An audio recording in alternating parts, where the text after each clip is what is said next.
Hi, welcome back to my channel. If you're new here, my name is April Dunn with April Dunn Real Estate, where we are guiding and educating everyday people into making solid real estate decisions. So let's chat really quick. Let's face it, it's tough to be a buyer in today's market.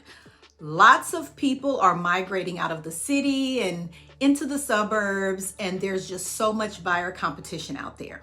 So if you're going to be a buyer in today's market, it is extremely important that you fully educate yourself on what's happening in your local market.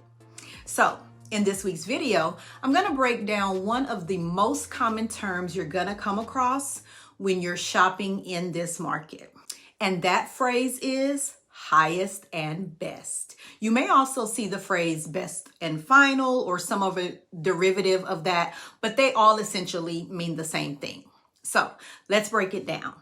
There's so much buyer demand and just not really enough supply out there. So while you're out there and you're shopping, and once you find the house that you absolutely love and you want to make an offer on, odds are there's going to be other offers on that property, especially if it just came on the market. So once you see the home and decide you want to make an offer on it, your agent may tell you there's a highest and best deadline, and they'll give you a date and a time or a best and final. And basically what that means is you have until the deadline to put your strongest offer on the property, the best terms you can offer, and the highest price you can offer on the home. This basically means you have one shot to submit an offer.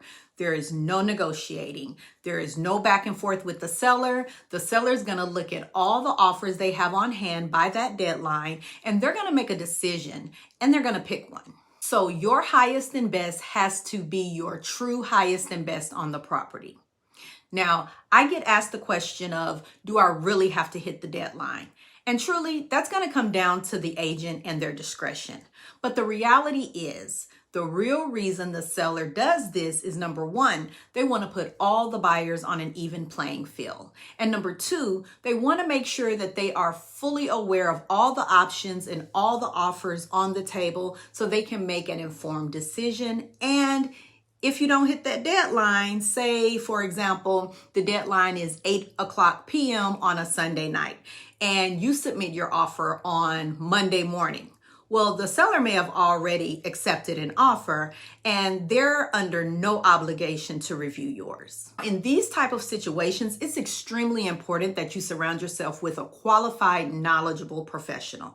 You see, what's happening right now in our market is we're noticing a trend of actually how high above asking homes are typically selling for based on neighborhood and price point and condition. So when you come across a situation, really consult with your professional. What is common and what's happening in the market, they'll be able to tell you that. And I've gotten the question, how should I submit my offer? Like, what are the other offers on the table? What should my highest really be? And as your buyer's agent, I really can't answer that because number one, I'm not the one buying the house. It's you, and it's your money. And number two, we don't know what the other offers are on the table. And quite frankly, the listing agent doesn't have to disclose that because that can actually give us an unfair advantage. So you put forth your highest and best. It truly has to be your highest and best on the property. Now, I can tell you one piece of advice I always give my clients in a highest and best situation is you want to offer the highest price that you feel comfortable with. And what I mean by this is, for example, you go as high as you're willing to go and you don't win the deal. You find out 6 weeks later when the house closes that the person that won the deal beat you by $1,000. And you're okay with that. That you feel like you put your best foot forward, and because the other people won it by just $1,000, that's great. Good for them. You wouldn't have gone that high. So for example, if you submitted your offer for $520,000 and the winning offer actually offered $521,000, how would you feel about that?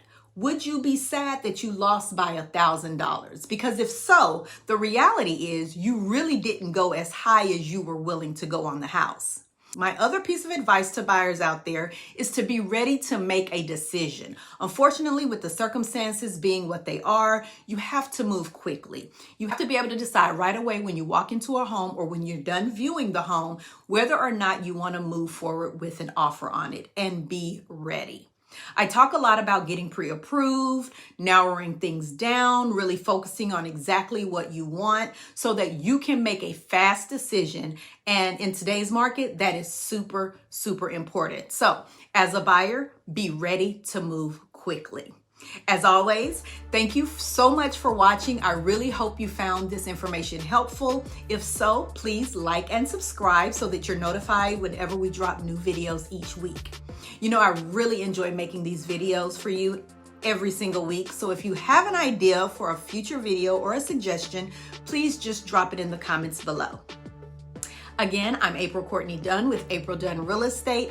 And when you're ready to buy, sell, lease, or invest, I hope you decide to make it a done deal. Thanks for watching.